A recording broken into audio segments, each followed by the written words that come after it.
Asato ma sadgamaya tamaso ma jyotirgamaya mrityurma amritam gamaya. Om Shanti Shanti Shanti. Om, lead us from the unreal to the real. Lead us from darkness unto light. Lead us from death unto immortality. Om, peace, peace, peace.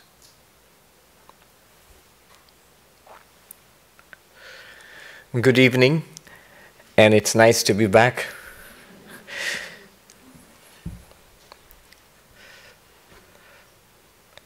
Today, there's a reason why I'm sitting here. Usually I stand up and speak. That's how I like speaking. But what I'm going to do today is this evening is going to be different. I'll speak about something that cannot be spoken about from a pulpit, from a lectern. It is not a sermon, it is not a philosophy lecture. I'm going to speak about the highest non-dual truth from the highest non-dual text available to us, the Ashtavakra Samhita. I've never done this earlier. I thought, let's try it. This is the book which Sri Ramakrishna taught only Swami Vivekananda. And Swami Vivekananda at first refused to read it, and Sri Ramakrishna would say, just read it for me, for my sake. And later on, Swami Vivekananda praised it to the skies. And in fact, in some of the highest teachings of Swami Vivekananda, later on, when you read about some of the teachings he gave in California, in the second visit, it looks like lucid English, but he is quoting directly from this. If you know the original text, you'll see he's just translating directly from this. There's a difference in this text. There are texts which talk to the heart, spiritual teachings which talk to the heart, to the emotions.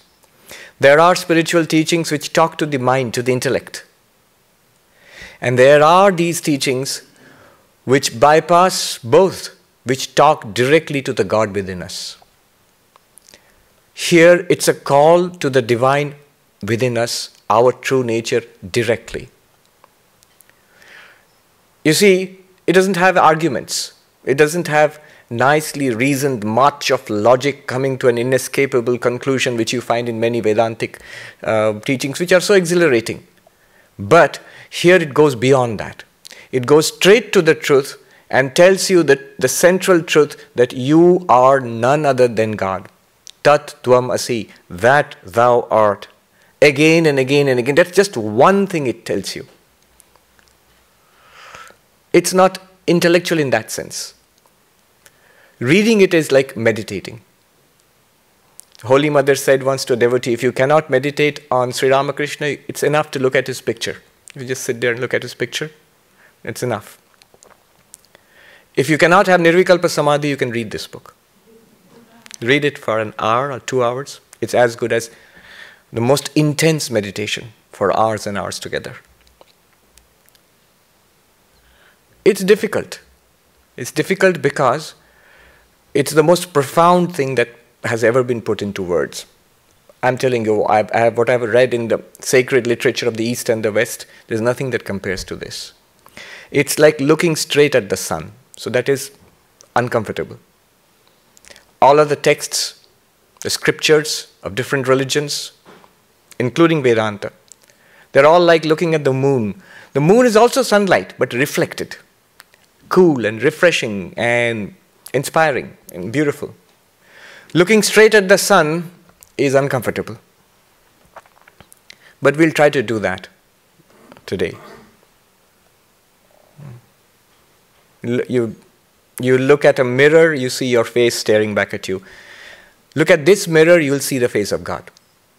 You'll see the face of God.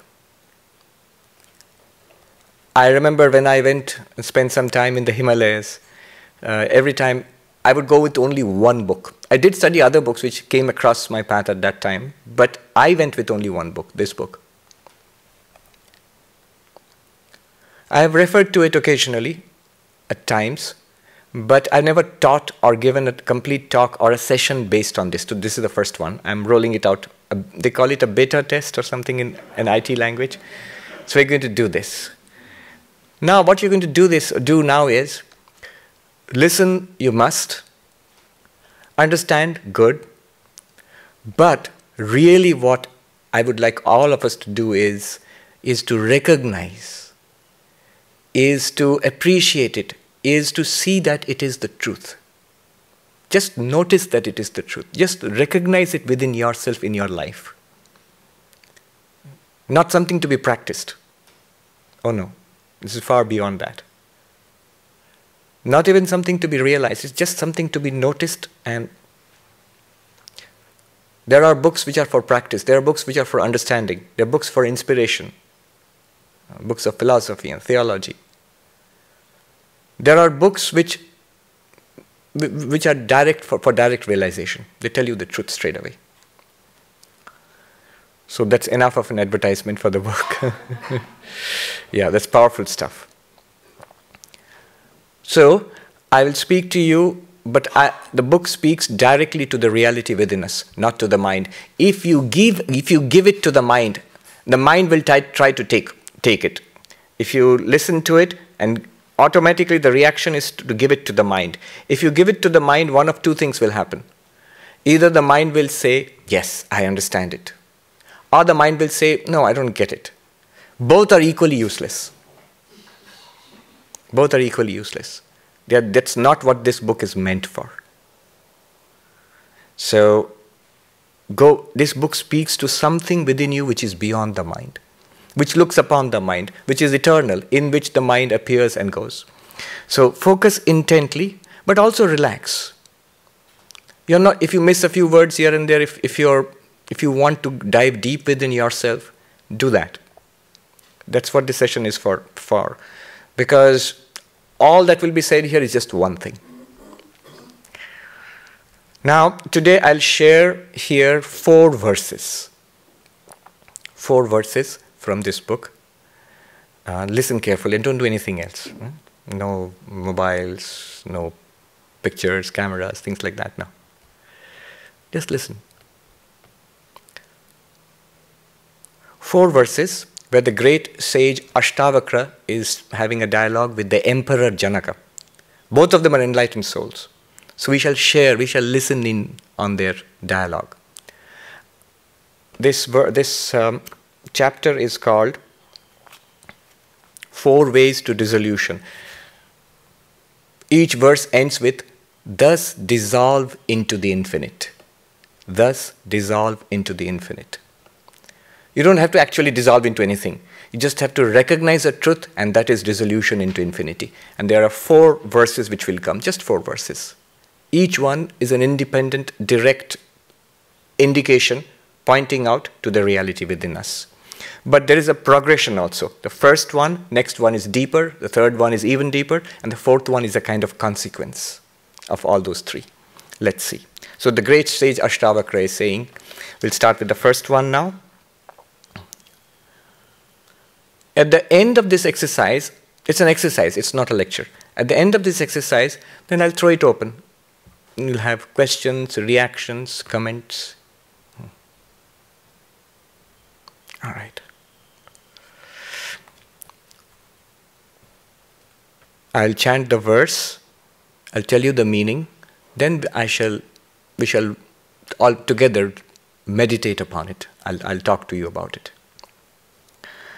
Ashtavakra vacha na te sangosti kenapi king shuddhastyak muktumichchasi sanghata vilayam kurvan evam eva layam vraja.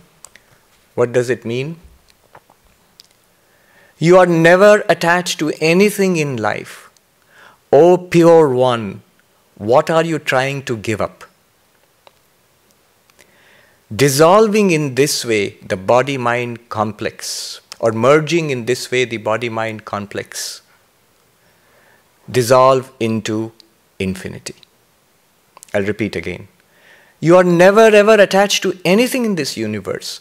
O pure one, what are you trying to give up? Merging the body-mind complex in this way, thus dissolve into infinity. What does it mean?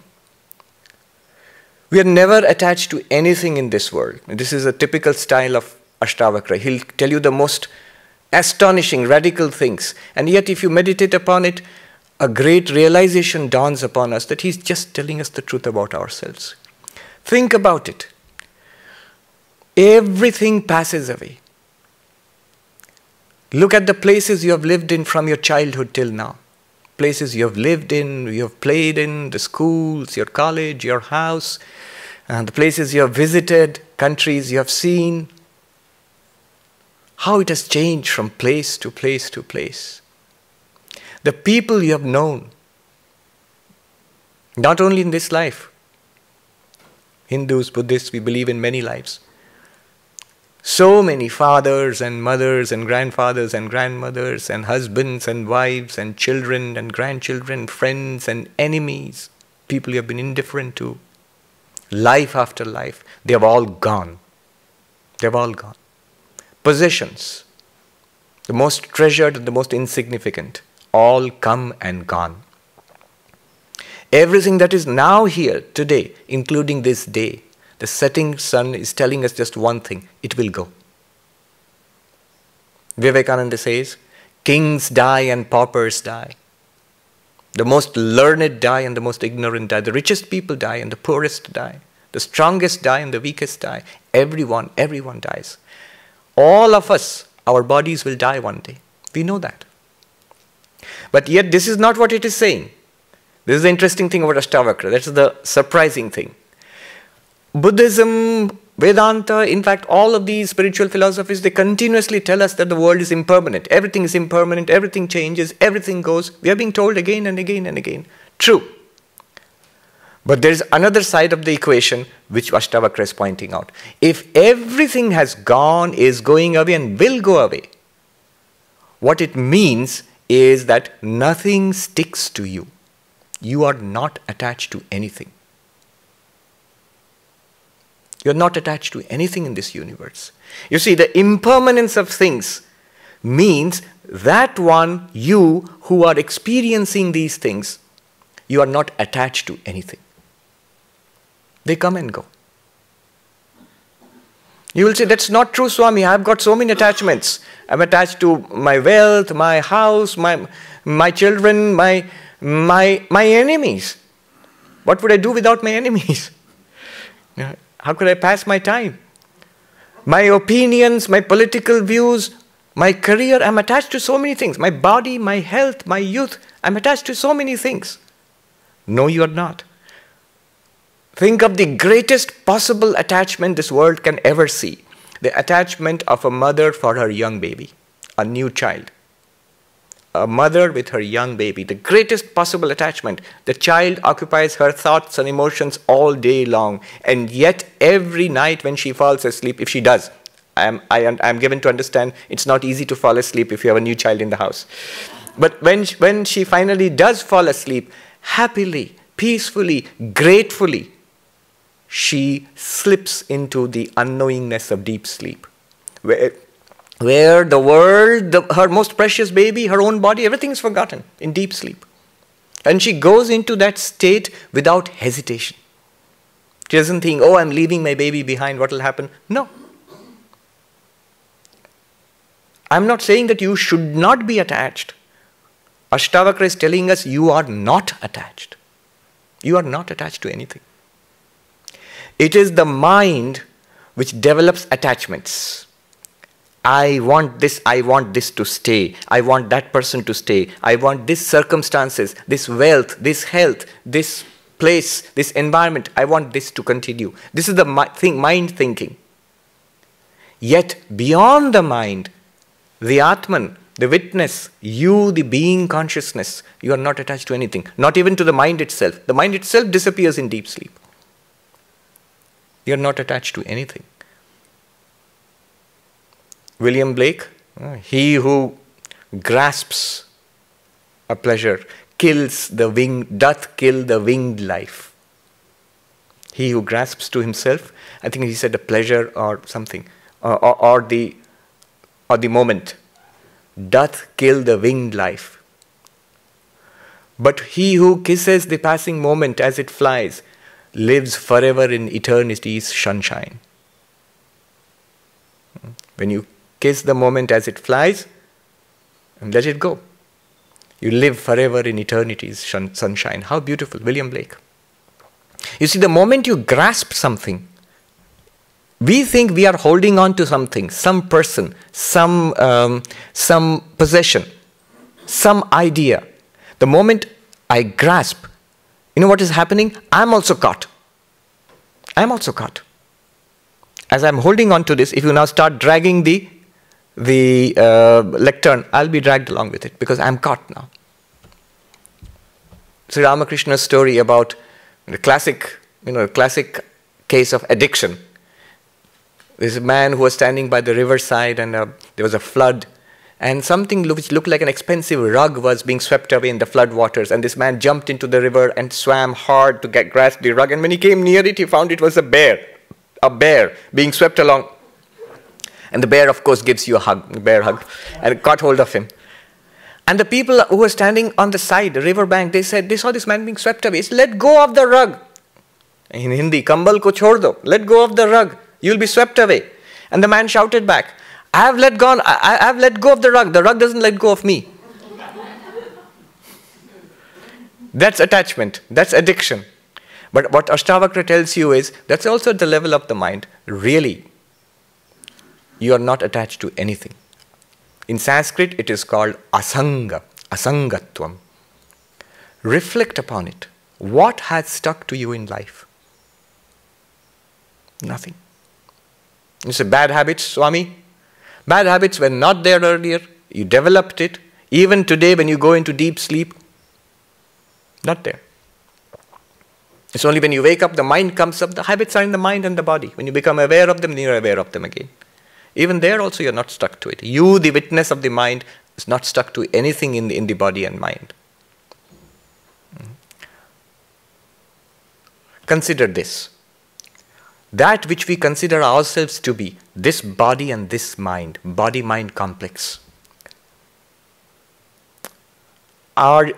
Is this part of you or not? You think this is who I am. Yet consider this. Two things, if you can see them separately, they are not part of each other. They are separate. For example, a person, if you want to know whether he has got dentures or are they original teeth, the only way you can know is if you one day go suddenly to the house and see that person giving you a very toothless, beautiful, grandfatherly smile, and the teeth are sitting in the solution separately, then you know they're two separate beings, that person and the dentures. So to know whether something is separate, the two things are two independent, different entities, you need to see one without the other. Isn't that true? You need to see them separately. When the person is there wearing the dentures, you cannot know whether they're dentures or real teeth. You need to see them separately. Now, this body and this mind, is it you? Is it even a part of you? We would say that, yeah, that's who I am. And so all the problems of body, mind are my problems. And yet, every day when we fall asleep, when we dream, we completely forget this body and we forget the waking world. That I am safe and sound in my bed and this is my waking world, my whole biodata, all that is gone and a dream world comes before us. You might say, oh Swami, we're just dreaming. But what Vedanta points out is, look at your experience in the dream. You are there in the dream. It may be a dream, it may be false, but you are experiencing it. And your experience of a self, a conscious self, continues without any reference to the waking body, which is dreaming, which is sleeping in bed. The body of the waking state, this body, is sleeping in bed. You are having a conscious experience of a dream, which proves to you, you as a conscious being can continue without reference to the physical body. You're seeing the denture and the person separately now. You are not the body. Though you are acting through the body, you are using the body is there, you are not it. You are not attached to it permanently. The mind, with which we identify ourselves completely. As we go into deep sleep, the mind shuts down, no dreams. No dreams, absolute quiet. You say, I slept like a log. Sometimes you do that in Vedanta classes, on the pretext of meditation. I slept like a log, which means no mind, no dreams. Yet who slept? Vedanta says, you are still there because the mind is not there. There are no experiences. You require the mind and the senses and the body for experiences, or at least the mind for experiences. No mind, mind is shut down, hence you do not have conscious experiences. Consciousness without experience, consciousness without object, a blankness, a darkness. But yet it means you were there. If you were not there, then who slept? How can you say that I slept soundly? What was it that slept soundly? What was it that experienced sound sleep? You are that which experiences the presence of the mind. You are that which experiences the absence of the mind in deep sleep. This is what yogis do. We fall asleep, they fall asleep consciously. They strip away the external world by quietening the senses. They quieten the body down to lose awareness of the body. They quieten the mind down, isolating the consciousness which is behind the mind. Patanjali Yoga Sutra, Tada Drashtu Swarupe Avasthanam, the third sutra, where the witness, the infinite consciousness which is the witness, remains in its own nature, in samadhi. Proving then, you are not even the mind is not attached to you. You are not attached to the mind either. You are not attached to this body, you are not attached to the mind. The body is there. You experience the changing body. The birth and the babyhood and the childhood and the teenage and the growth, youth, middle-aged, disease, decay, old age, death. All of this the body will undergo, not attached to you. Says, O pure one, what are you trying to give up? Very interesting. That one which is the witness of body and mind is pure. All impurity is in the world, in the body, in the mind. Not in that which is the witness of the mind. You are that which is the witness of the mind. You are forever pure. What are you trying to give up? Meaning thereby, you see, all our efforts to improve ourselves, to make ourselves more spiritual through prayer, through meditation, through good deeds. Either we are adding something to ourselves. I need some virtues. I want to be selfless. I need to be more integrated. I need to be more loving or kind, unselfish. I'm adding virtues to make myself better. Or I'm getting rid of things which I think are very bad for me, non-spiritual. I am very restless. I give up the restlessness, quieten the mind and body down. Thereby thinking I'm improving myself. Here it's telling you, you are absolutely pure and perfect, that vast perfectness which you already are. You need not add anything to that, because something that is perfectly pure, if you add anything to it, no matter how good, you're making it impure. Something that is perfectly pure, there's nothing impure to give up there also. What are you going to add? What are you going to give up? Ashtavakra has the danger of being misunderstood. It does not mean you're going to give up your spiritual practices. Practices to make your life better will continue. practices to make your life better will continue. Ramakrishna asked his master Totapuri, you are an enlightened soul, you are enlightened. Why do you meditate so much every day? And Totapuri said, he was a wandering monk and he was completely naked, but he had this pot, water pot. And he said that, look at this water pot, brass. If I do not polish it, it will lose its shine. In the same way, enlightenment, of course. But the mind has to be immersed in the reality which the self is. I am Brahman. It has to be immersed in that every day so that it retains the light of enlightenment.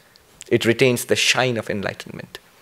Of course, Sri Ramakrishna had to come back to that also. He said, but if the pot were gold, you wouldn't have to polish it. I think thereby he was distinguishing between an avatar and an ordinary Jivan Mukta. What are you trying to add to yourself? You need not add anything to yourself, the Atman. You need not get rid of anything. That one which is the witness of body and mind, which is completely unattached to the world, to the people, to the events, to the body even, to the mind even, thoughts, ideas, memories. I've told you the story of the philosopher and the monk. I told this earlier. It's a true thing which I saw. A great philosopher, very respected. He told me once that he had a mild stroke and he was forgetting. Mind was not as quick as it was and he was forgetting. It's like a multimillionaire who's losing everything suddenly on Wall Street and it becomes a pauper next day. So all that he has worked for all his life, it's gone in a flash, suppose. How depressing that is. And the philosopher was saying, I'm so depressed, I'm feeling great depression. I'm feeling miserable, sorry. And it's understandable. It's understandable. Exactly the same thing I saw with one crucial difference. A monk whom I revered very much, he has passed away. His name is Ram Maharaj Swami Mokshadanandaji. He was our Acharya at the training center, briefly, very briefly. At that time also he was very old and he was very unwell. He used to have oxygen given to him 8-9 hours a day. Never saw him unhappy, twinkling eyes always. One of the wisest people I've seen. I mean, I don't know if the comparison is good, but I'll make it anyway. Like in Star Wars, you see Yoda. Something like that. Yes. He even spoke like that a little bit. I used to go to him with questions about Vedanta. So one day I went to him. He was one of the greatest scholars we had in the order. Now look, same thing. I went to him one day towards the end of his life with a question and he thought and he thought and he thought and he could not remember the answer. A philosophical question. And he said, now I cannot remember, it's all going away. Exactly what the philosopher said. This monk is saying exactly what the philosopher said. But the next part is the crucial difference. I cannot remember now, it's all going away. And then with a broad smile and the same twinkle in his eyes, he said, let it go, its task is done. He has found something within himself which is independent of mind and body. It's there right now within us. We are that. Thus dissolving the body and mind, thus merging the body and mind, dissolve yourself into infinity. Dissolving or merging the body and mind does not mean committing suicide. I am completely unattached with body and mind. I don't need the body and mind. Let me kill myself. No, not suicide.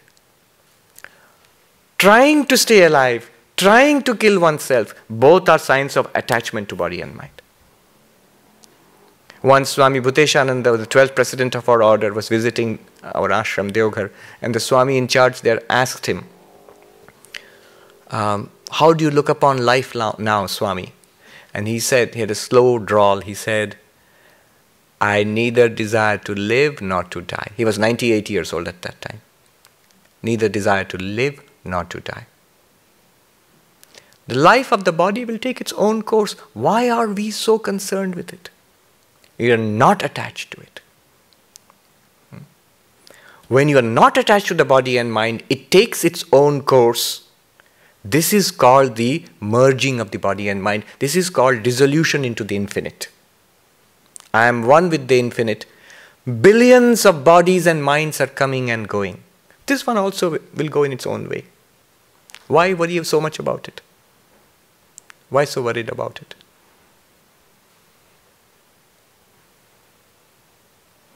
This verse in one Sanskrit word, asangatvam.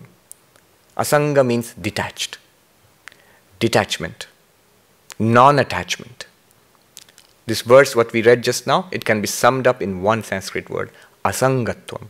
Asangatvam means non-attachment. Remember, non-attachment is taught as a practice, that you should not be attached to anything. Here, Ashtavakra is not teaching you a practice, it's telling you a fact about yourself. Your highest nature is non-attached. All phenomena arise in your consciousness, are experienced in your consciousness, disappear into your consciousness. The consciousness is not attached to any of it.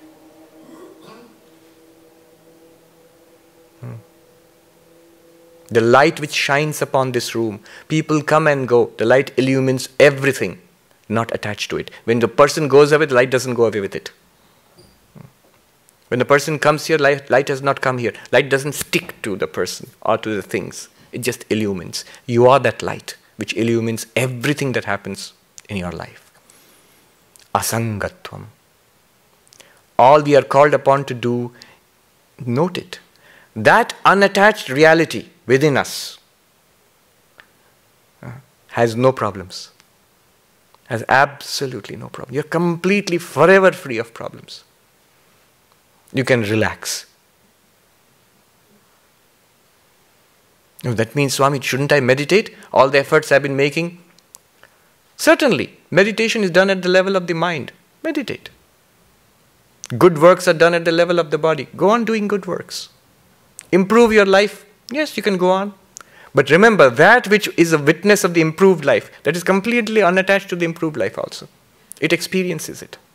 It's a good thing. It's a good project, a hobby to make a better life, a more spiritual life. Yes. I am not even joking. From the point of view within yourself, from the level at which you are none other than God, the spiritual efforts that you're making in your life, it's a nice hobby. Vivekananda said, what is all that we do in life? He said, you are polishing the mirror. All that we can do in life is to polish the mirror. When you have polished the mirror enough, look into it, you will see God.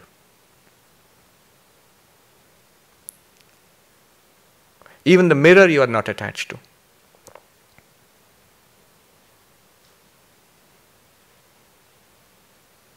The mind which is now listening to this, which likes this idea, not attached to that mind either. It appears to you. The mind which does not get this idea, is uneasy about this idea, you are not attached to that either. It's just a mind. You can see what crazy stuff I used to think in the Himalayas. There was a monk who lived in the hut next to me, a very old, very wise monk. He asked me what I was reading. I was staying in and begging for my food and meditating and reading this book. So he called me and I showed him this book. And he gave me another book. Vishnu Sahasranama, 1,000 names of Vishnu, a very devotional text. He said, read this with that. Otherwise you would run the risk of going out of your mind. Always balance it. Now we shall go into the second one. This is just the opening theme. Now we are going to go deeper. One word take away from this verse, asangatvam. The truth, the reality that I am is non-attached, is unattached to the phenomena which it experiences, including this person, this little life, this person which we think we are, yet not that. It's a page in the book of life, many, many lives. Each life is a page which you turn over and you get into another life. The Atman, the pure consciousness, is experiencing this book of the universe. You're not attached to them. That particular page is not you. It's something that you have read, you experienced. Let's go deeper. The second verse.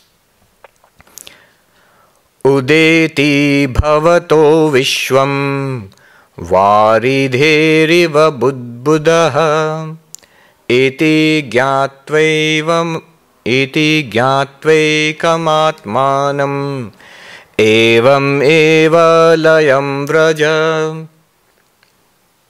All right, the second one goes deeper. The entire universe arises in you like bubbles in an ocean. Entire universe arises in you like bubbles in an ocean. Knowing thus the oneness of the self, the entire universe is one reality, you.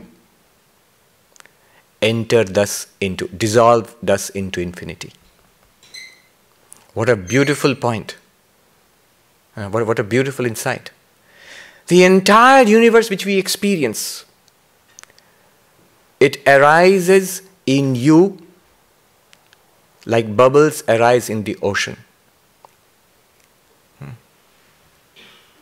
Like the waves in the Pacific Ocean out there in Santa Barbara.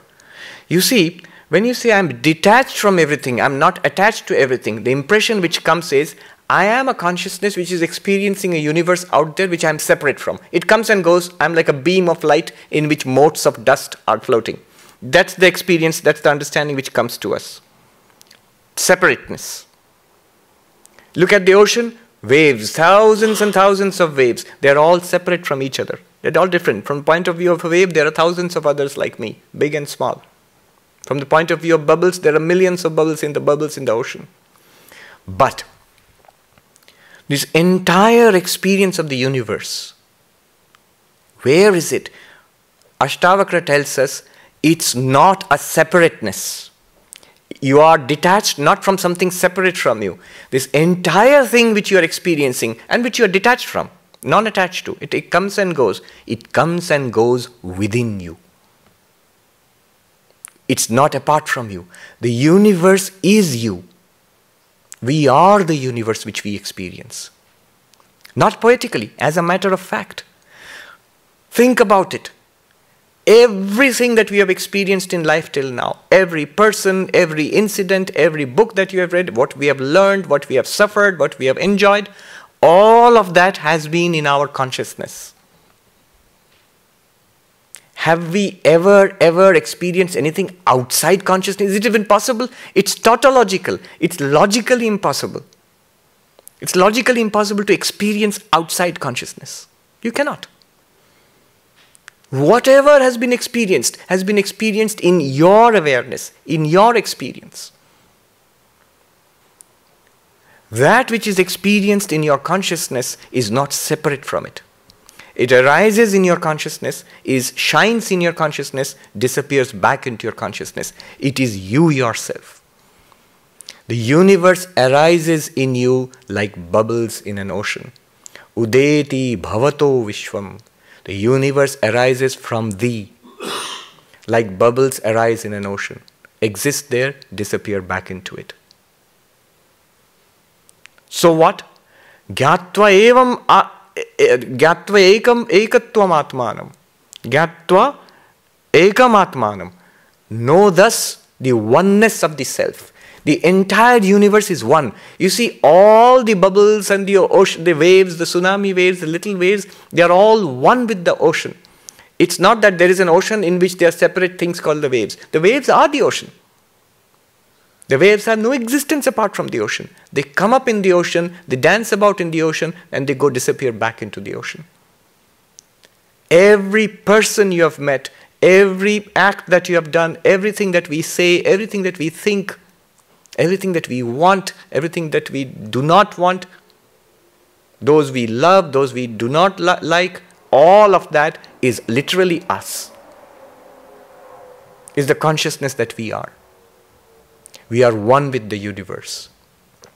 The first reaction of this would be a feeling of oneness with everything and everybody. You're comfortable with everybody. Tremendous love comes.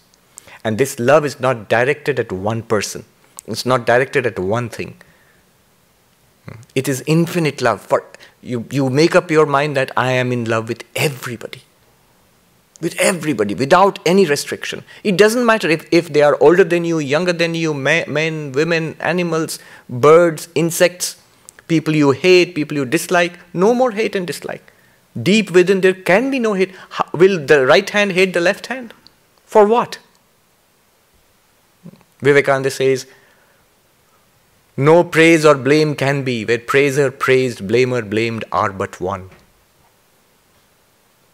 The universe is one. The Holy Mother's last teaching, simple words, before she passed away, Ma Sharda, she said to her attendant, the world is your own. There is no one who is not your own. Learn to make the world your own.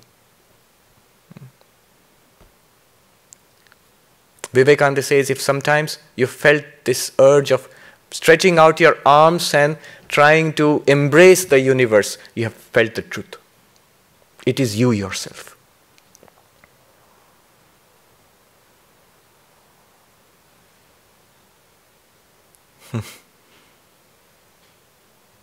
Not one atom in this universe, not one insect, not one life here is different from us. It's we ourselves, our one life, one consciousness. In this, it's a joy. It's the enormous creativity of that consciousness which comes up in all these ways. You are tasting yourself. Ashtavakra elsewhere he says, Mai ananta mahambodo ashcharyam jiva vichaya udyanti gnanti khelanti pravishanti swabhavata. I am an infinite ocean of consciousness. In me, all these beings, including this one, they come up like little waves. Udyanti, they come up. Khelanti, they play with each other. Gnanti, they fight with each other. Pravishanti swabhavata, they merge back into me again. Ashcharyam jiva vichaya, the most strange beings, the most wonderful things are these creatures which come up. Ashcharyam jiva vichaya. I remember one Swami in the Himalayas who taught us this. I would sit at his feet and listen. This particular verse, when he's saying, in a very childlike way, he would say it. Udyanti, they come up, khelanti, they play with each other, the waves are playing with each other. In me, the ocean. He says, I love you, I love you. Gnanti, I'll fight with you, I'll divorce you. Pravishanti, and he says, they disappear back into me. We are one with everybody. The consequence of this, Vivekananda says that eternal love and service free. Eternal love and service free. I was reading body language, there's some signs, and he says people who do this, speaking, they have this inclusiveness, this body language which shows inclusiveness. And they pointed to an example, they showed videos. They showed the Mac person who does this almost all the time, continuously, unself-consciously, is the Dalai Lama. He's trying to embrace everybody. He feels a natural oneness with everybody. These realized saints are like mirrors. They reflect us back onto ourselves. They're completely empty themselves. They include the entire universe within themselves. There is no individualized self there. That's who you are. That's who I am. That's all that's what truly we are. Notice it. Wherever have you ever experienced anything in the universe outside your own awareness? Nowhere.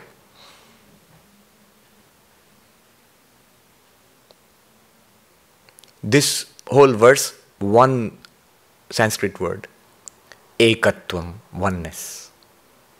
First one, don't forget, asangatvam, non-attachment. That non-attachment deepens into ekatvam. Why that non-attachment is important, now you can understand. What prevents us, what separates us from everybody else, is this attachment to the particular. One body, one life, one mind, one set of opinions, one particular life. When you clearly see, you don't even have to detach yourself. You clearly see that this appears in one consciousness. It is, I'm not attached to it. It comes and goes. I experience it. When you are unattached, when you see yourself, when you see the natural detachment which you possess all the time. The most miserly of persons attached to all, Scrooge, with all his wealth. Completely detached from wealth. Ashtavakra will tell you he is the most detached person in a great monk. The moment that person goes into deep meditation, or, okay, Scrooge wouldn't go into meditation. The moment he goes into deep sleep, all the wealth is forgotten.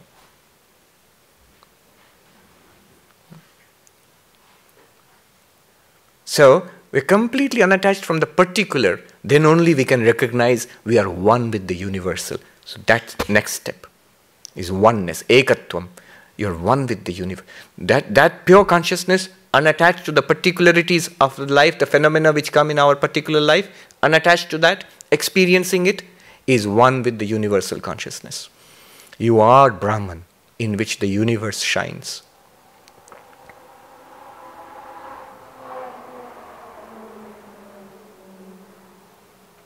You are the same person in that body and mind, experiencing the thrill of racing along. Yeah? And that person is the same person sitting here, listening to Vedanta and trying to meditate and understand what is being pointed out here. One consciousness. Only bodies and minds are different. One wave is breaking into surf there, other wave is rolling along in another part of the ocean. One water, one ocean. Let's go deeper. Even deeper than this. The third one. Recognizing this infinity, what he said, recognizing that oneness of this universe, which you are, dissolved thus into infinity. This individual being is dissolved into infinity. You see that you are one with infinity. That particular life does not matter to you anymore. Let it lead a wonderful life of service and calmness and beauty and peace. And one day it will pass away. Fine. It makes no dent to you. You're the infinite. What does one body and one little life make? You are that. Right now. Ashtavakra says, just notice it. Just recognize it.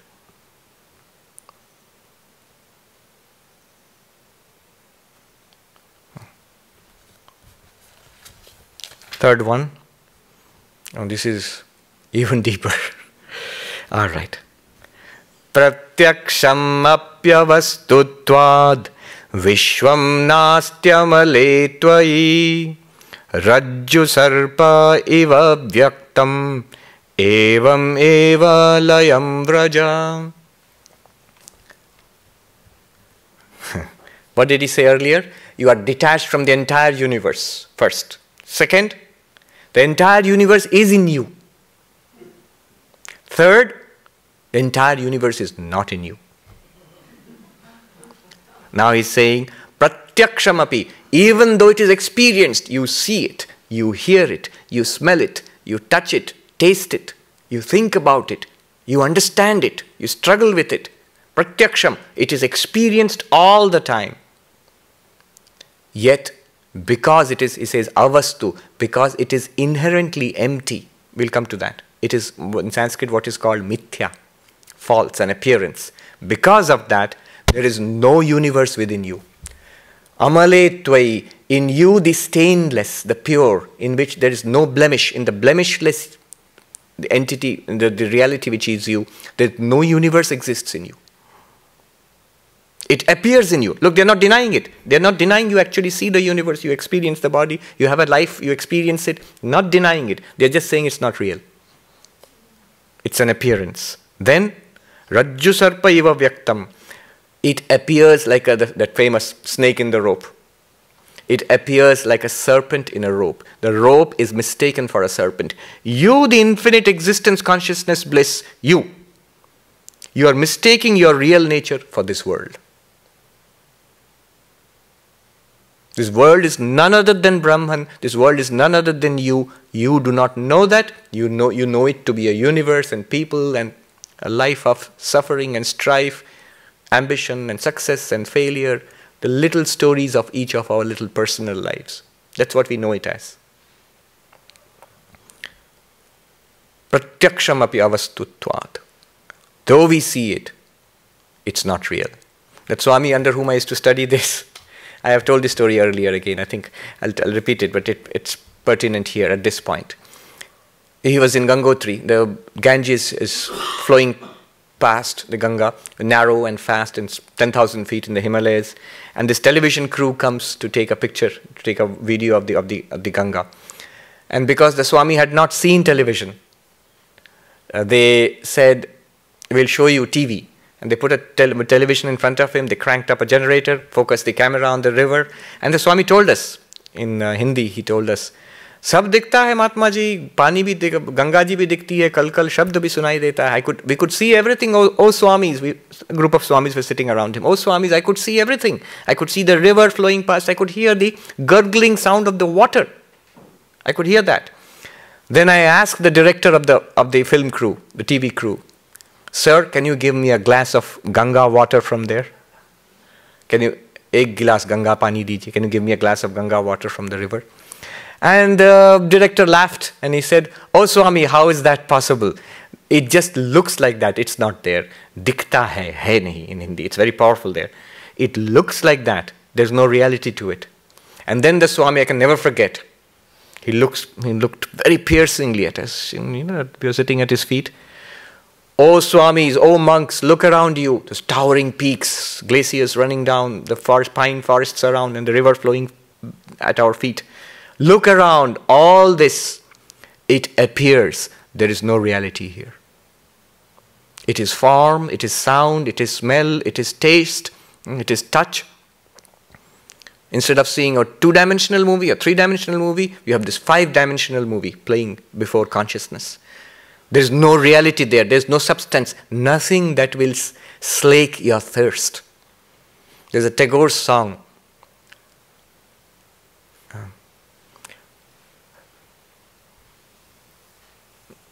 I think it's Dhananjay Bhattacharya's song. I've forgotten the source. Anyway, the song goes like this, that sitting on the banks of the ocean of nectar, of an ocean of nectar, sitting on the banks of the ocean of nectar, they die of thirst, O my Lord. They do not turn around and see. They scrabble in the hard sand, trying to get a drop of water to quench their thirst. They die there on that sand. They do not look around to see the ocean of nectar behind them. That's us. He's talking about us. Struggling throughout life for a little bit of peace, a little bit of love, a little bit of lasting, profound satisfaction in life. No. We are trying to get water from sand. The reality is within us, is who we really are. It's an appearance. The universe appears in thee. It's an appearance, it's not real in itself. Technical point here before I go on. Definition of falsity in Advaita Vedanta. How do you define what is false? That which borrows its reality from something else is false. It does not have reality of its own. It's like saying, who's not truly rich?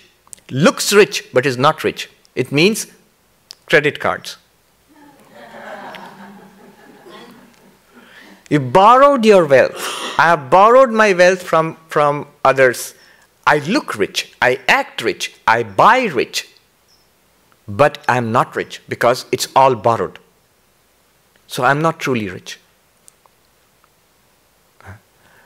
All that appears seems to exist. Its existence is drawn from Brahman, that infinite existence which you are. It's borrowed from the universe, borrows its existence from you and appears before you. Vivekananda says, things are dead in themselves. We breathe life into them. Then either we chase them or we run away from them. It borrows its existence from us. That which has borrowed existence is defined as false. False is not non-existent. There's a difference between existent, false, non-existent. It's like this. It's a difference between telling the truth, telling a lie, and keeping silent.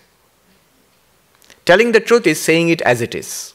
That is the existence. That's compared to Brahman, the reality. On the other hand, is not saying anything, keeping silent. That is non-existence, nothingness. But the false is neither of these. When somebody tells a lie, that person is actually speaking, is saying something, not keeping silent. Is saying something, but telling an untruth, telling it as not as it is. Similarly, that which is false, the universe of appearance, is not non-existent. It is not truly existent like Brahman. It's a mixture of the two. It borrows its existence from Brahman and then plays out before us. So here is the point I want to make. A little bit of logic, borrowed from a philosopher who lived 2000 years ago, Nagarjuna, the great philosopher of Shunyavada, the school of void, Buddhist void. The logic goes like this. Hold on to the idea that the false, the appearance, the mithya, literally Sanskrit word mithya means false, is borrowed existence, right? That which borrows existence is not either existent nor non-existent. That is the false. That which we cannot say it really exists. Brahman only really exists. That we cannot say it does not exist because it appears to us. How can you say it does not exist? It's not the truth, it's not silence, it's in between. You hear it, but it's not true. You see it, it does not exist. So that which you cannot say that it truly is, that which you cannot say that it is not, that mixture that neither exists, nor can you say it does not exist, that is the false. Hold on to that. Now the logic goes like this. When you say borrowed existence, in normal circumstances, borrowing something is very simple. I mean, who borrows? The person who does not have it. Follow this logic, it's very interesting. The person who does not have something will borrow. So who borrows money? A poor person borrows money. Who is a poor person who does not have money? Borrows money. So the poor person does not have money, borrows money. It's simple. But when it comes to existence, the thing becomes very interesting. The question is asked, what sort of entity can borrow existence? What sort of entity can borrow existence? The truly existent need not borrow existence because it exists. Brahman, God, the ultimate reality, need not borrow existence because it exists. And that which does not exist, non-existent, cannot borrow reality because it doesn't exist. How can it borrow reality? Somebody who does, a non-existent man cannot borrow money. Similarly, a non-existent entity cannot borrow existence because it doesn't exist. How will it borrow anything at all? It cannot do anything. So that which borrows existence cannot be ultimately truly existent, it cannot be non-existent. It can only be neither truly existent nor non-existent, in between. That is the definition of the false. It is only the false which borrows existence. Borrowing existence is called falsity. If that sounds very abstract, look at the snake which appears. The rope is mistaken as the snake. That snake, its existence, the momentary existence which you feel, there is a snake there. It borrows that momentary existence from the rope, which is its reality. The world of appearance borrows existence from you, the ground of appearance. Meister Eckhart, the great mystic, Christian mystic, Catholic mystic, he called God the ground of the universe. God is the ground of the universe, upon which the universe subsists and upon which it appears, but in which it really is not, Ashtavakra is saying. And that ground of the universe, you are. Not individually, that one reality, you are. That's your reality. Third one. What in one Sanskrit word, what shall we call it? Mithyatvam, falsity of the world experience. The world is an appearance. In what? In you, the reality. The fourth verse, the last one this evening, is a consequence of these three. Remember these three. Non-attachment, asangatvam. Ekatvam, oneness of the universe, you. Mithyatvam, the non-reality, the unreality of the falsity of the universe which appears in you. First stage, you're completely detached from the entire universe of experience. First stage. Second stage, the entire universe of experience is in you. It's not different from you. Third stage, that which is in you, which appears in you, is really not in you. It's an appearance. Only that one existence, consciousness, bliss is, truly is. That's what you are. Knowing this, let this universe appear. Let the game go on. Let life go on. Birth and death, success and failure, all of them, let them come. Let the waves in the ocean roll on. That's the beauty of the ocean. The ocean is not afraid of the waves. The waves arise in the ocean, play in the ocean, disappear back into the ocean. Then what is the consequence? The last verse. Sama dukkha sukha purna asha nairashya yo samaha sama jivita mrityu san evam eva layam vraja. Thou art infinite. Purna means you are whole, complete. You are complete in yourself. And therefore, sama dukkha sukha. In sorrow and in pleasure, in pain and in pleasure, thou art serene. Serene in pain and in pleasure. In hope and despair, alike serene. In death and in life, alike serene. In this way, dissolve into infinity.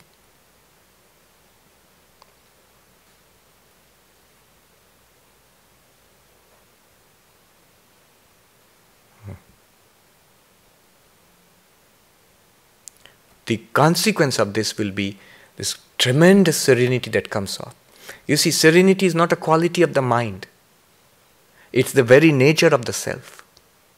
When you become aware of that, the mind will become serene. The mind, you see, dukkha. If pain comes, mind will experience pain. But in the background of that will be an unchanging serenity. When Turyananda asks Ramakrishna, when Ramakrishna was suffering from cancer, how are you today, sir? Throat cancer, a nasty form of cancer. How are you today, sir? And Sri Ramakrishna says, the cancer is there, the pain is there, I cannot eat anything, it hurts. And Hari Maharaj says to him, apparently a cruel thing to say, he says, but I see you are in great bliss. Sounds cruel to say to a man dying of cancer. And what does Ramakrishna say? He bursts out laughing and he says, the rascal has caught me out.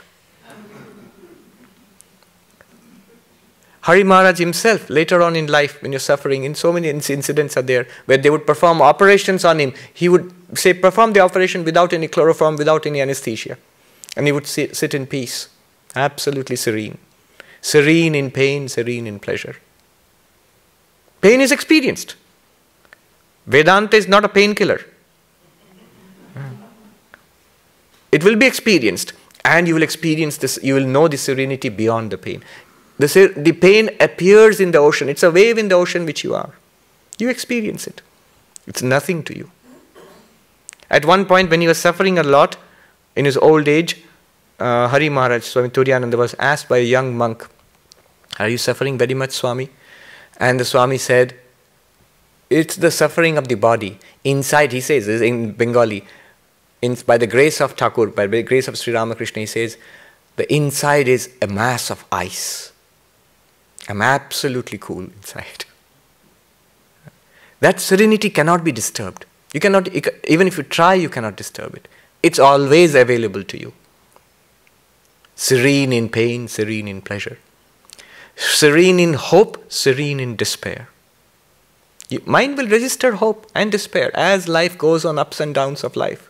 But all the time the background serenity will be there. It's available to you. The moment you see that, absolutely calm. Serene in hope and serene in despair. Serene in life, serene in death, alike. Contemplate death. Death of the body. There is no death for you. Once we get an insight into this, the first thing which will become clear is we are immortal. Effortlessly so. You don't have to make yourself immortal. Yourself you need not make immortal. The body you cannot make immortal. Body will get old, degenerate, die, go back to nature, ashes to ashes, dust to dust. That infinite ocean of awareness and bliss in which the body appeared, that will continue exactly as it has always. And that's what you are. Serene in life, serene in death. In this way, dissolve into infinity. When? Not at death, right now. Dissolve into infinity. This individuality is dissolved into the infinite. And from the infinite now you live the life. This life is lived in infinity.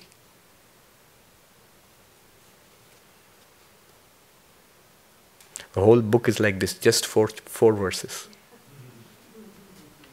No wonder people are warned against this book.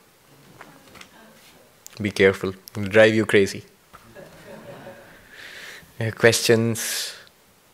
If you give it to the mind, it will have 1,000 questions. If you have questions, then Vedanta will say, step down from Ashtavakra, come to the Upanishads, the commentaries of Shankaracharya, the teachings of all the great sages and all that. It will take you step by step up to this.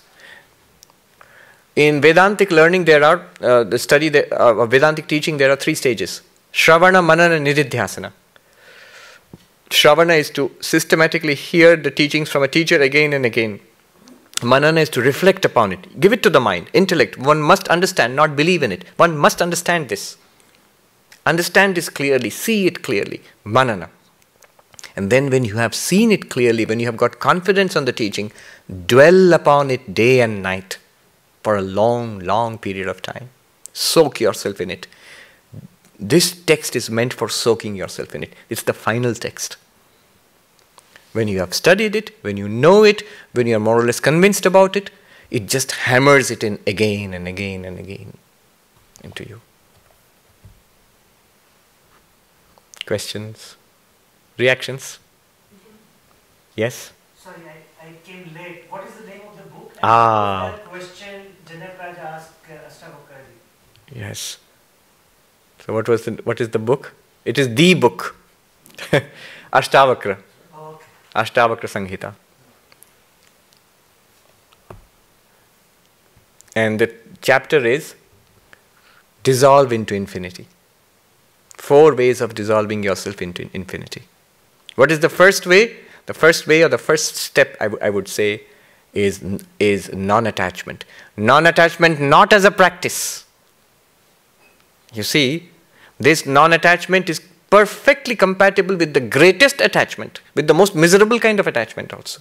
It's perfectly compatible. It just tells you the real self which you are at this moment is completely non-attached.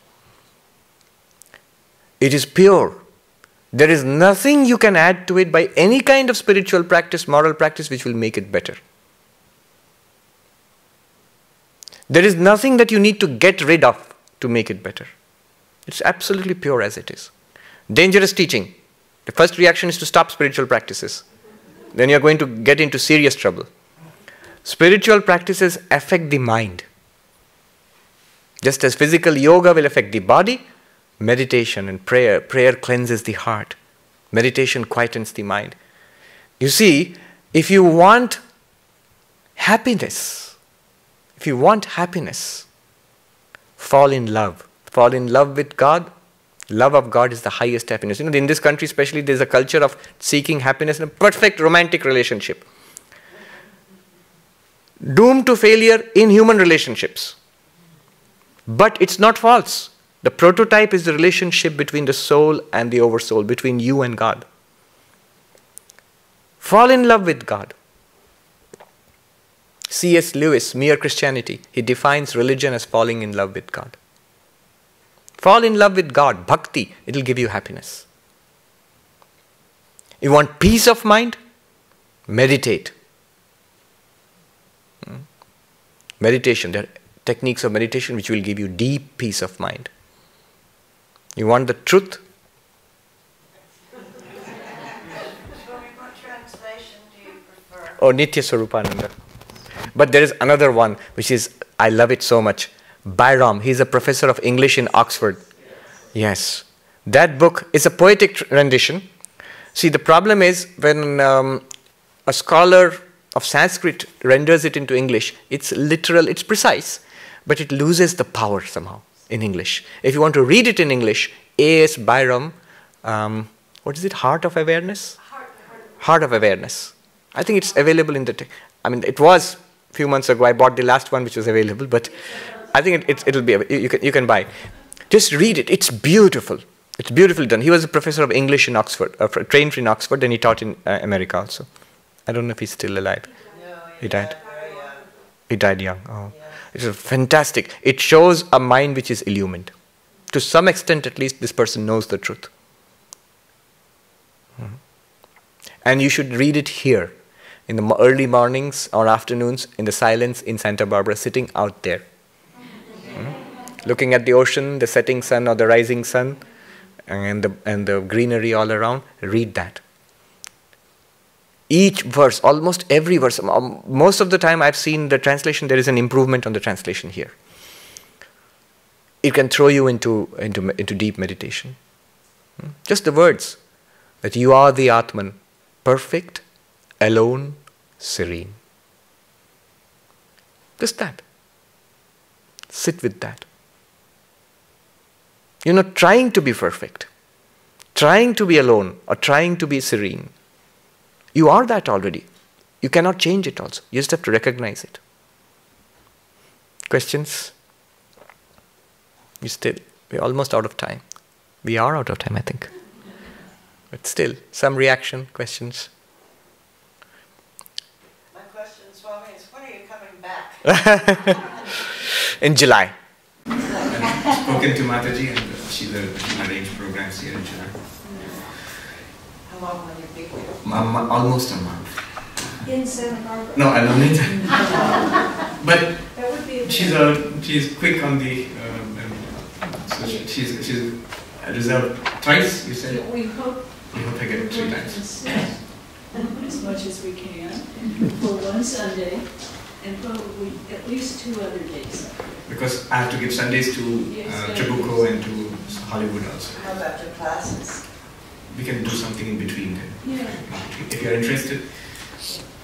Yes. Tell me, how did this strike you?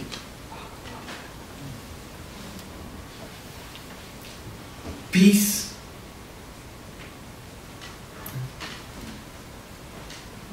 Deep, profound. Uneasy? No, nobody? No. There are people. Is he uneasy? Uneasy? Yes.